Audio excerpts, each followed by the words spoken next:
Okay, guys, so this is still chapter 28, starting at slide 108, and we're beginning the female reproductive system. So the job of the female reproductive system is very similar to that of the male in producing gametes and hormones. However, we have some extra features that we need to have in the female since it is her body that's going to have to nourish and grow the baby until it's ready to be born. So we are going to produce our sex hormones and functional gametes, and we're going to also add in protecting and supporting the developing embryo. And then even after the baby's born, the woman's body is not finished because her body nourishes the newborn infant through the production of breast milk.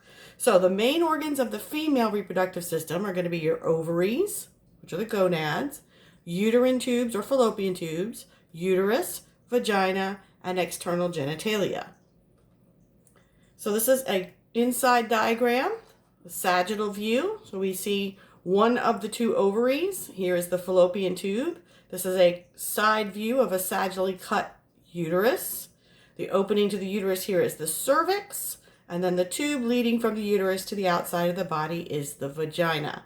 Now, while I've got this image up, I want to show you something really important. In the male reproductive system, the same tube was used to deliver both urine and semen out through the tip of the penis. In the female, they are two separate tubes. The urethra comes off the bladder, and it is in front of the hole for the vagina. These are two different tubes altogether, which is different from the male. The male only has one. Okay. So again, here's a close-up view of the rear side. Here is where it lies in relation to the rectum and the anus. Again, here is the cervix, the opening to the uterus, and notice the uterus bends forward. Okay, the vagina is here. And then again, the bladder is in front of and below the uterus, and it has a separate urethral orifice.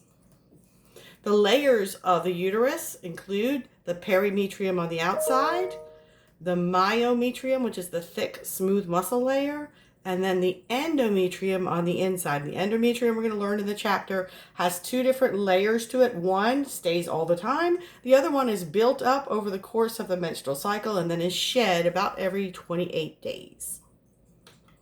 Okay, so the ovaries, the uterine tubes, and the uterus are all enclosed in one giant connective tissue ligament called the broad ligament. And the uterine tubes are kind of hanging along the broad ligament, and then they open into the pelvic cavity just beside the ovaries. So there's actually going to be a time where we release the egg from the ovary and it is free floating, and then it hopefully gets picked up by the uterine tube through these things called fimbriae. But in some rare cases, the egg does not make it into the fallopian tube. All right, so this is a superior view. Okay, so the front of the woman's body is towards the bottom of the screen and the back is here. So you can see the two ovaries, you can see the uterus, you can see the two fallopian tubes. It kind of looks like a set of arms wrapping around with the hands wrapping around each ovary.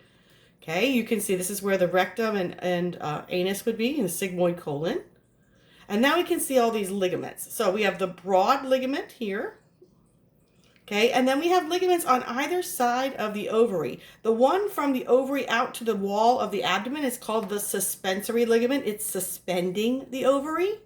And then the ovary that goes, or the ligament that goes from the ovary over here towards the uterus is the ovarian ligament. And then we have the round ligament here at the back. And then here is the urinary bladder.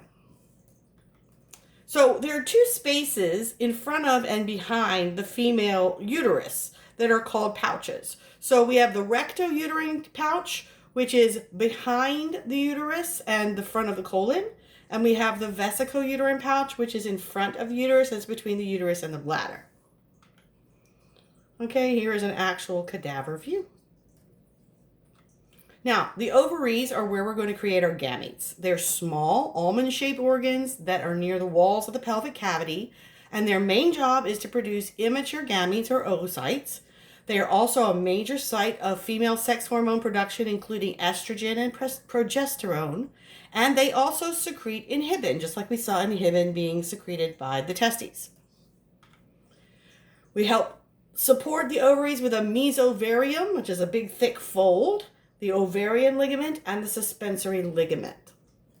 And again, here's where they are. So this giant thing here, this big wing, is the broad ligament. Then we have the suspensory ligament here and the ovarian ligament here. Okay, the mesovarium would be this little structure here, and here it's called the broad ligament. So if we did a cross-section through an ovary, if you looked inside, you would see interesting groups of cells. So we have cells that are in various stages of the production of oocytes. A lot of them are going to be in egg nests, which are just going to be little clusters, not a whole lot going on. They're going to be small. And we're going to see epithelium around the outside. We're going to see some that are going through different stages of follicle development, like these. So we have a mature follicle here, which you might already know is called a Graafian follicle. And then after we're going to have ovulation occur, the follicle remains as either corpus luteum and then eventually a corpus albicans. We'll see it's kind of like a scar. So the visceral peritoneum of the ovary is what we also call the germinal epithelium. And it's on the surface. It overlies the tunica albuginea, which should sound familiar to you, like we had in the testes, in the scrotum. And we have columnar epithelial cells there. Inside the interior tissue of the ovary, we have superficial cortex and medulla, and we create the gametes in the cortex. So again, uterine tubes are also called fallopian tubes. I was brought up calling them fallopian tubes. Most doctors still call them fallopian tubes.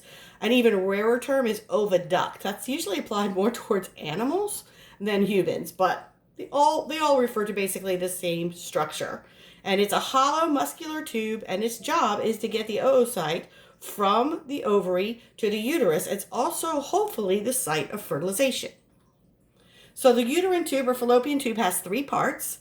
The infundibulum is the side towards the ovary, and the expanded finger-like projections of the infundibulum are called the fimbriae. After the infundibulum, we have the middle part, which is called the ampulla. And then as we get nearer to the uterus, it's going to be called the isthmus. So again, here are the fimbriae. This is the infundibulum. Then we have the ampulla, and then we have the isthmus, which leads us into the uterus. So the uterine tubes, it's got ciliated columnar epithelial cells. Oocytes are non-motile. They don't have a flagellum like sperm do, so they are going to have to be pushed along. So they're going to be sucked up into the uterine tube, and then the cilia are going to move them all the way through the tube. We're also going to have a lot of mucus to keep everything slick and slippery in there, and so we have mucin secreting cells. We also have smooth muscle layers in concentric layers. Should kind of look almost like a digestive system setup, right? And so between the muscles squeezing and the cilia beating, we're able to transport the oocyte. So there's not a whole lot of room within the tube, especially in the isthmus as we get closer and closer to the uterus. And there's the mucin secreting cells, and here are the cilia that would be moving the egg along. So in order for fertilization to occur, we have to get the gamete to the stage of secondary oocyte. We have to ovulate it. We have to have it meet the sperm, and it only has a short window. Between 12 to 24 hours, it must meet the sperm, and it has to happen inside the uterine tube. It usually happens right where the ampulla is becoming the isthmus, but it's been known to happen on other earlier parts in the tube. And there are going to be PEG cells in the epithelium that will secrete a fluid that actually helps capacitate the sperm. So the sperm are actually able to fertilize the egg based on the fluid that comes out of the fallopian tube. They also secrete nutrients for the sperm at first, and then if the sperm is able to fertilize the egg, these nutrients will go on to help support the pre-embryo. All right, then that leads to the uterus. The uterus is basically a muscular bag that provides a place to grow the embryo, and then the muscles will be able to push the fetus out through the vagina to exit the body. So weeks 1 to 8 is what we call an embryo, and fetus starts week 9 through delivery, and the uterus has to give it mechanical protection, nutritional support, and waste removal. It's a pear-shaped, upside-down pear-shaped organ.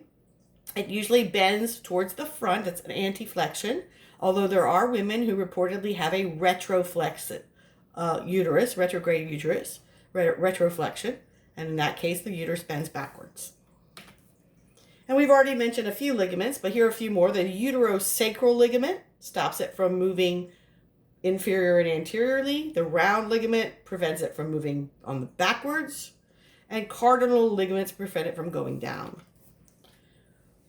So the uterus itself has a uterine body and a uterine isthmus. So notice we have an isthmus of the fallopian tube and an isthmus of the uterine body. And then we have the fundus, which is the big round portion that's above where the uterine tubes attach. At the bottom of the uterus is the opening, which is called the cervix.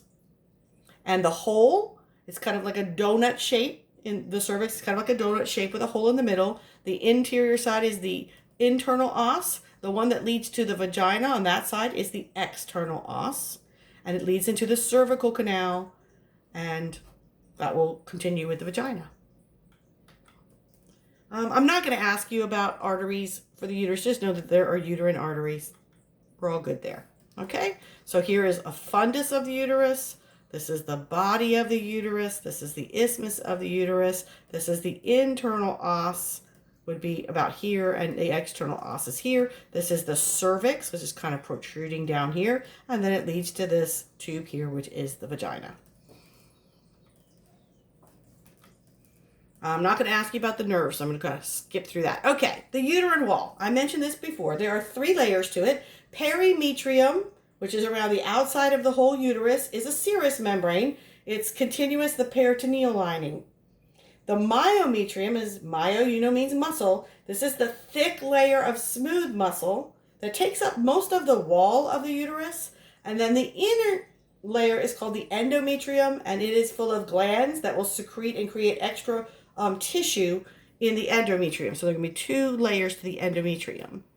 Again, myometrium is the thickest part. It's about 90% of the mass, and it has our same 3 layers that we saw in the digestive system: longitudinal muscle, circular muscle, and oblique layers. That gives us the force to actually deliver the baby. The endometrium is only 10% of the mass. However, this is the part of the uterus that most women are dealing with their whole lives. It's got glandular and vascular tissues and lots and lots and lots and lots of glands. And estrogens cause uterine glands and blood vessels and epithelium to go through cycles monthly.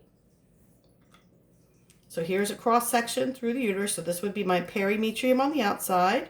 There is the myometrium, the 3 different layers, oblique, longitudinal, and circular. Okay. And then we get in here, this is the endometrium, and you can see all the blood vessels. And we have lots of glands in there. And here's the microscope slide. Okay, so the 2 layers of the endometrium are the functional layer and the basal layer. So the basal layer is always there. As you know, it's kind of like the basement membrane. It's what's the very bottom part, what attaches to the myometrium, and it has lots of glands in it. The functional layer also has glands, has even more glands. And what it does is every month it gets thick, thick, thick, thick, thick, and then if the levels of hormones fall off, this layer is shed. That is what we know as menstruation. So if the time comes after ovulation when the egg arrives at the uterus and it has not been fertilized, then it will trigger the shedding of the uterine lining. Okay, so the basal layer remains relatively constant. The functional layer has a whole cycle of changes in response to levels of sex hormones circulating in the female's body. Now, the blood supply, I'm also not going to ask you these on the test, but there are arcuate arteries and radial arteries and straight arteries and spiral arteries, and just not going to even worry about that for this test, okay? All right, the vagina. This is a tube that leads from the uterus to the outside of the body. It is a dual-purpose tube. It's how fertilization occurs because it is the tube in which the penis is inserted in order to get the male gametes into the female body. It is also the tube through which the fetus must come out. So luckily, it is very elastic. It's also muscular. Unfortunately, it is also involuntary smooth muscle. And it's usually between 7.5 and 9 centimeters long, very stretchable, And third job is, of course, after the menstrual, the development of the functional endometrium. If there is no fertilized egg, there's no implanted embryo, then we will shed the fluids through this same tube, through the vagina. The vagina has the cervix that projects into it through the vaginal canal. It has the vaginal fornix, which is a little surrounding area around the outside of the cervix. And it's parallel to the rectum and parallel to the urethra. We have two bulbospongiosus muscles right beside the opening to the vagina, and there are contractions that can constrict the vagina. It covers the bulb of the vestibule, which are erectile tissues on both sides, believed to be also maybe connected to the clitoris. And these are sort of like the corpus spongiosum of the penis. So women also get erections. I know it's a strange thing. The clitoris can get erect, and then these two strips of bulbospongiosus muscles around the entrance to the vagina also kind of get erect. Now, hymen. There's so many bad myths out there about the hymen. The hymen is a fold, it's elastic epithelium, and it does not completely seal off the vagina like a Tupperware container. Let's think about this, people. If that were true, then a little girl could never have her first period. The blood would not be able to get out. It's just partially blocked in some women by a hymen. So this little piece of tissue does not have to persist all the way until a woman's first sexual experience. It can be broken if she's very active in sports, if she rides horses, if she's a dancer and does the splits, if she has a pelvic exam. Any of these things can tear or remove a hymen long before the girl becomes sexually active. So it's a very old, archaic method of determining if someone is a virgin and whether or not they have a hymen, and it's a very unreliable method in today's society. Okay, and again, I'm not going to ask about the blood supply of the vagina or the nerves that go there, so we're just going to kind of skip through these. Okay, so the vaginal wall is going to be different from the uterus, but it also has smooth muscle and glands. Now, interesting thing with the smooth muscle of the vagina. Ladies, if we are having muscle spasms that are moving upwards through the vagina, such as happens in orgasm, it is a pleasurable feeling. If we have muscle contractions of the vagina moving things downward, they tend to be painful. So think of cramps in childbirth. So things moving downward or painful, things moving upward tend to be more pleasurable. We also have to keep the vagina moist, so we have cervical glands that are going to secrete, and we have water movement across a permeable epithelium. In the vagina, it's made of non-keratinized, so non-waterproof, stratified squamous, and for obvious reasons. We have friction happening here. We also have folds in the vagina. Rugae. I usually make this joke in class that a woman's vagina is ribbed for his pleasure, unlike the Trojan condoms, which are ribbed for her pleasure. Got it? Okay. We also have a lamina propria that's thick and elastic and has blood vessels, nerves, and lymph nodes. The mucosal layer of the vagina has elastic muscular layer, smooth muscle fibers, and we also have them in circular and longitudinal bundles, and they are actually like a continuation of the myometrium of the uterus. So there is the vagina, and you can see the rugae or the folds. Oh, I'm sorry, I got something in my throat. The vestibule is the space right in front of the vaginal entrance. We have vestibular glands here, and these are surrounded by the labia minora. Okay, and there's a micrograph of the vaginal wall. So a vagina is usually home to many different actually living things. There are yeast, which are technically fungi, and there are bacteria. And there's supposed to be a balance between the yeast and the bacteria. The bacteria should be the harmless version, and their job is to make it acidic, which helps shut down overgrowth of the yeast. Now, vaginitis is any inflammation of the vagina when this balance gets off. It could be caused by too many yeast fungi, it could be caused by the wrong kind of bacteria, or it could be caused by parasites, such as sexually transmitted things.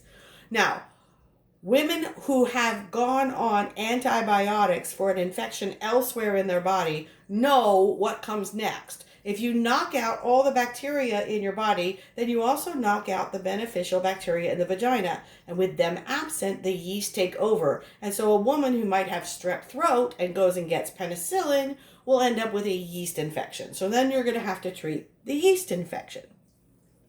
If they want to see the health of the cells, they'll often do a vaginal smear. So they will take some sample of the cells at the surface of the vagina, and then they will smear them onto a microscope slide and send them off to a pathologist who will look and make sure that all of them are normal. And that's what we know as a pap smear. They'll take vaginal smear and they'll take a cervical smear. And together those are usually read as a pap smear. All right, on the outside of the woman's body,